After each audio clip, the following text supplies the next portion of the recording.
সালামু আলাইকুম। দা ফুটবল জোনে আপনাদের সবাইকেই স্বাগতম। ক্যারিয়ারের শেষ দিকে শারীরিকভাবে ফিট থাকতেই নিজের দেশে ফিরতে চান এনজো ফার্নান্দেজ। পাশাপাশি স্পেনের রাজধানীতে বসবাসের আগ্রহের কথাও প্রকাশ করেছেন চেলসির আর্জেন্টাইন এই মিডফিল্ডার।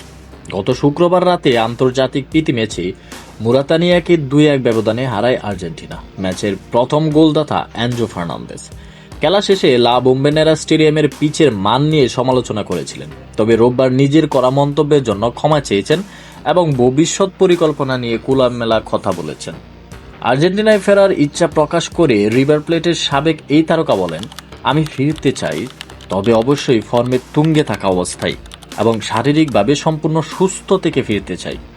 অন্য কোনো দেশে থাকার ইচ্ছা আছে কিনা এমন প্রশ্নের জবাবে তিনি বলেন, মাদ্রিদ শহরটা আমার খুব পছন্দ, বুয়েনোস আইরেসের সঙ্গে এর বেশ মিল আছে।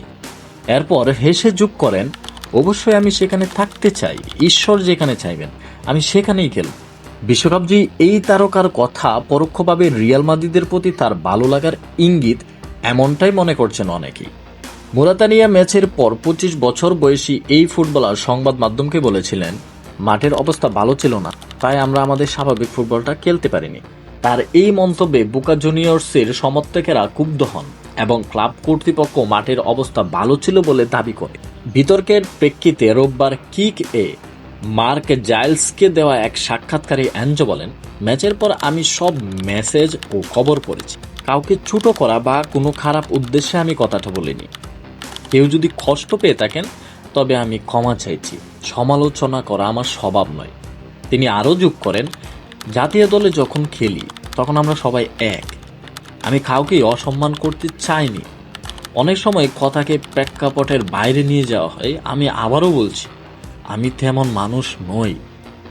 মুরাতানিয়ার বিপক্ষে এনজো শুরুর একাদশে ছিলেন, 56 মিনিট খেলেছেন এবং একটি গোলও করেছেন। ফিফা উইন্ডোর দ্বিতীয় প্রীতি ম্যাচে আগামী মঙ্গলবার রাতে লা বোম্বোনেরায় জাম্বিয়ার মুখোমুখি হবে আর্জেন্টিনা।